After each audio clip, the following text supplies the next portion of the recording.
Hi, I'm Matt Weber from Home Improvement and Repairs Magazine, and today we're going to take a look at how to build a table for a ceramic grill, and we're going to make it from cypress. One reason we chose cypress for this project is because cypress trees produce a preservative which protects the wood from decay and repels insects like termites and carpenter bees. This makes it a durable choice for outdoor projects. Cypress has natural wood grain character, and it's also easy to cut, sand, and shape with a router. You'll begin by gathering all materials, then cutting the boards to size for your table. And you can easily alter the size of this table to suit your needs. The table shown here is 60 inches long. Build the table about 30 inches wide to have room to fit the grill. I first assembled the 2x4 frame of the tabletop, fastening all joints with a combination of screws and glue. The glue will help arrest any movement in the table. Make sure to double check measurements and build the frame perfectly square. I'm going to pause for a minute to talk about fasteners.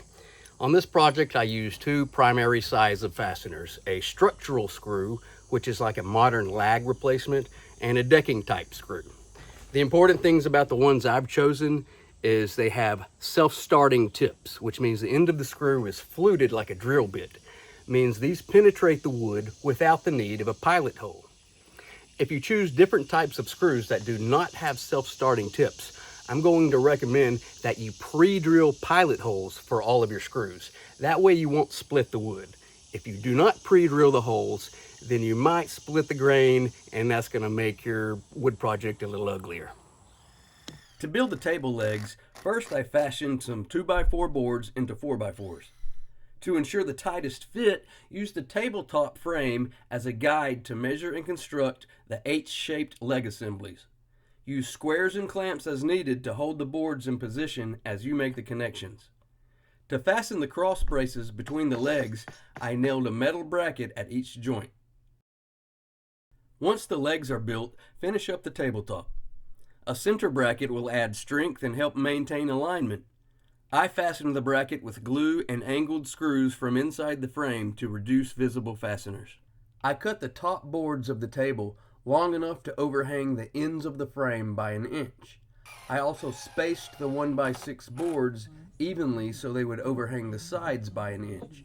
Now that I've got the tabletop and the legs assembled, I'm going to go ahead and apply stain to all the table parts while it's still easy to access all their sides and edges.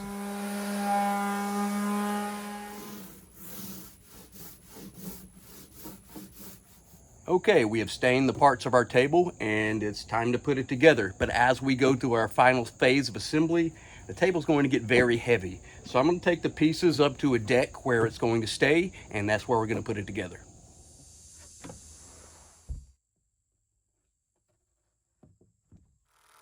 After the leg assemblies have been attached to the tabletop, the legs can be used as a guide to mark final measurements for the lower shelf rails.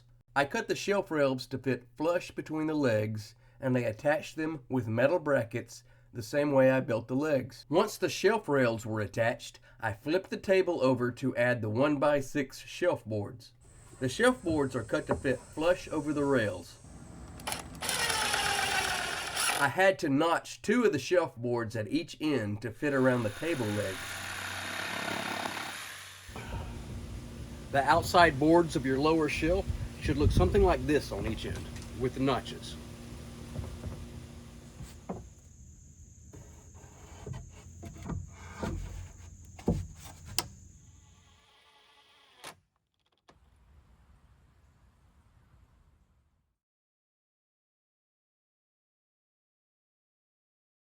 Okay, well, my efforts to cut a perfect circle using a router and a jig did not go so well. So we're going to take a different approach. What we need to do is cut a 21-inch diameter pass-through through the tabletop. And what I've discovered is the dome of my grill is 21-inch circle. So we're going to use the dome of the grill as a template for our circular pass-through. Okay, the tape on the tabletop marks the posts and the framing that's beneath the tabletop. And those are the areas I want to avoid cutting through. So I'll use the dome of the grill, cover up the damage I made from the router, and keep everything right inside the framing. As long as I can do that, I am in business.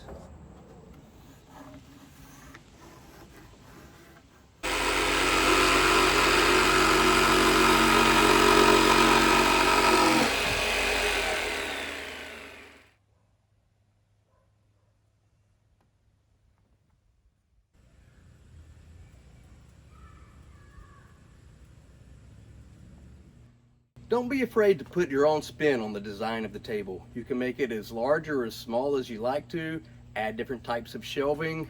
I considered notching the front rail into the posts, but that might be a little bit too difficult for a first-time DIYer, so I wanted to keep the instruction as simple as possible.